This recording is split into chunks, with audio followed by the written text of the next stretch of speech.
สำหรับธรรมជាតិរបស់បរោះមួយចំនួនធំនៅពេលដែលគាត់តាមស្រឡាញ់នារីណាម្នាក់ហើយគាត់ចង់បាននារីនឹងខ្លាំងមែនទែនគាត់ចង់បានបើថាក្តីស្រឡាញ់របស់នារីនឹងត្រឡប់ទៅគាត់វិញណា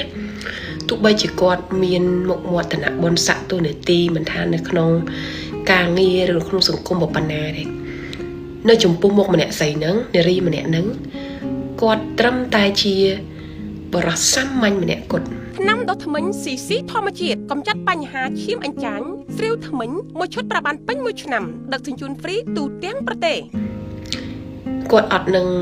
ចំកោងខ្លួនគាត់នឹងមិនក្អេងក្អាងគាត់នឹងមិនធ្វើរឹកធំជាមួយនារីម្នាក់ហ្នឹងឯងពីព្រោះគាត់ចង់បានក្តីស្រឡាញ់ពីបរោះម្នាក់ពីនារីម្នាក់ហ្នឹងអញ្ចឹងគាត់អាចធ្វើបានសាមញ្ញគ្រប់បែបយ៉ាងសុភាពប្រៀបសាររំទុំស្លូតបូតព្រមតាមគ្រប់យ៉ាងធ្វើយ៉ាងម៉េចក៏ដោយឲ្យតែបានក្តីស្រឡាញ់ពីនារីម្នាក់ហ្នឹងក៏ប៉ុន្តែនៅពេលដែលគាត់ទទួលបាននូវក្តីស្រឡាញ់ពីនារីម្នាក់ហ្នឹងវិញហើយនោះអ្វីដែលគាត់ចង់បានពីនារីម្នាក់ហ្នឹងគឺផ្ទុយស្រឡះពីគ្នាគឺពួកគាត់គឺចង់បានអំណាចការគោរពការឲ្យតម្លៃការលើកតម្កើង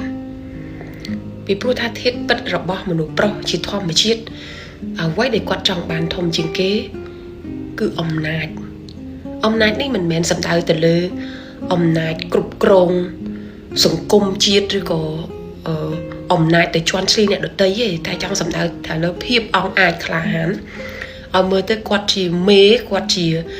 អ្នកធំជាងអ្នកខ្ពស់ជាងអ្នកខ្លាំងជាងអញ្ចឹងគាត់បានការគោរពការលើកតម្កើងពីមនុស្សស្រី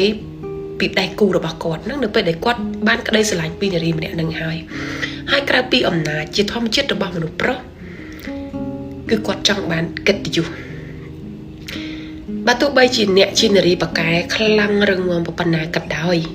រកលុយបានច្រើនជាងគាត់យ៉ាងណាក៏ដោយសូមកុំមើលងាយគាត់ណាពីព្រោះមនុស្សប្រុសឈឺចាប់និងខឹងបំផុតហើយចិត្តដាច់បំផុតនៅពេលដែលមនុស្សស្រីដែលគាត់ស្រឡាញ់មើលងាយគាត់មនុស្សស្រីអាចអត់ធ្មត់ស៊ូទ្រាំនឹងការមើលស្រាលបាននឹងការមើលងាយបានអត់ធ្មត់មិនមែនថាទ្រាំបានរហូតទេមានអំណត់ជាងមនុស្សប្រុសប៉ុន្តែមនុស្សប្រុសឬមួយចំនួនគឺគាត់អាចទ្រាំបានដើម្បីក្តីស្រឡាញ់ដើម្បីគ្រួសារប៉ុន្តែបើសិនជាដៃគូរបស់គាត់មើលងាយគាត់ហើយមនុស្សប្រុសនឹងចិត្តដាច់ណា